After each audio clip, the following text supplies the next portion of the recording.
Reaction presented by Allstate. Take a look at the Allstate playoff predictor this week. Bubble teams is the word on the street. Who wins and what changes as a result? Scoob, as we enter conference championship weekend, there are a few hypotheticals out there. Maddie mentioned one of them. What happens if Alabama and BYU both win? Like in that scenario, it's likely that both Georgia and Texas Tech would receive at large. So like who's out in that scenario? Exactly, and in this scenario, that's what we're really paying attention to in Alabama and BYU. So if BYU ends up winning right here, yep, right? Both win. And Alabama ends up winning. Notre Dame, 0% chance to make the college football playoff, which is really fascinating, Heather, because you said earlier last week that 10 spot is essentially the cutoff point and the position where BYU could steal a bid. Wah, wah, wah. I mean, look, this is reality here. And when you look at what the committee did today, they flipped Alabama and Notre Dame. Massive. I think I told you guys last week that the biggest discussion in the room was Alabama and Notre Dame. It was not Notre Dame and Miami. And here you see the fruition of that. They talked about Alabama beating Auburn. That changed a couple of votes in the room, and that's the impact of it. How much of a cushion does Alabama have now that they are at the number 9 spot? Is it like, what's that margin? Is it small? It feels like a much bigger exhale Yeah. than it did 5 minutes. Honestly, to me, coming into this ranking, I wondered if Alabama would jump Notre Dame because that would feel like a way to protect Alabama from being bumped out of the college football playoff if they were to lose the SEC championship game and BYU wins, because as we just discussed, the number 10 spot is the cutoff point, and Alabama was at number 10 last week. So you move them up one spot to protect them, because when we saw this ranking initially, we freaked out because we said, how is Notre Dame ahead of Alabama? That doesn't make any sense. Right. And now, would you consider this a correction by the committee to protect team that will play in conference championship game? You know that sound the record makes? Right?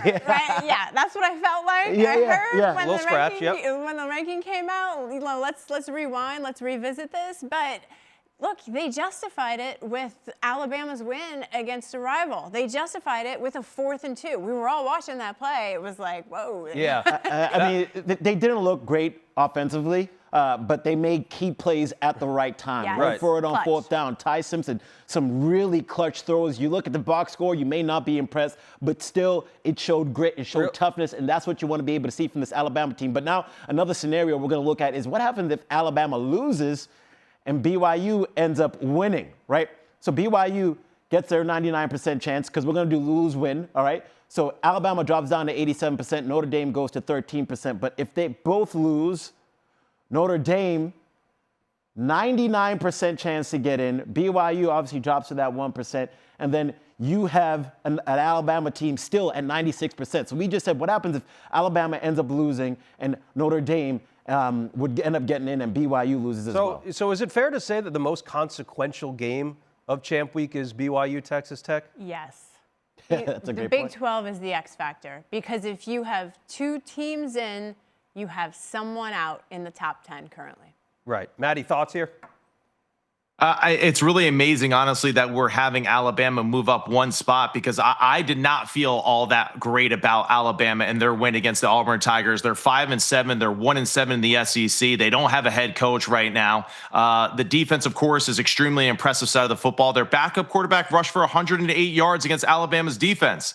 So I think Alabama is one of those teams where, despite the fact that they're playing for a conference championship, and you know how much I love Ty Simpson and that offense at times, but I do feel like they're walking around right now with a little bit of an anchor on the offense side of the football, and I don't think it's going to get corrected against Kirby Smart and the Georgia Bulldogs this weekend. No, and I know we can't really draw conclusions based on what we saw last year from the committee, but you wrote about it this week, HD2. Those are humans in that room. Mm-hmm. So let's hypothetically say, I know what the odds say if Alabama loses, but if they lose by 3 touchdowns, they could be once again the top 3-loss team that gets left out of the playoff. That's a possibility. I agree with you. It's still a question. 9 is, like I said, it's an exhale. It feels a little better, but how the game plays out. We saw when Georgia beat Texas 35-10. They dropped to 17 because of how the game played out. Right. Fans, check out ESPN.com/all-state playoff predictor to check out your team's chances at making the CFP. You can use the toggles and the tools as well, like Scoob is doing right now. You want this, you got that. No way, watch them walk right past you. Run fast.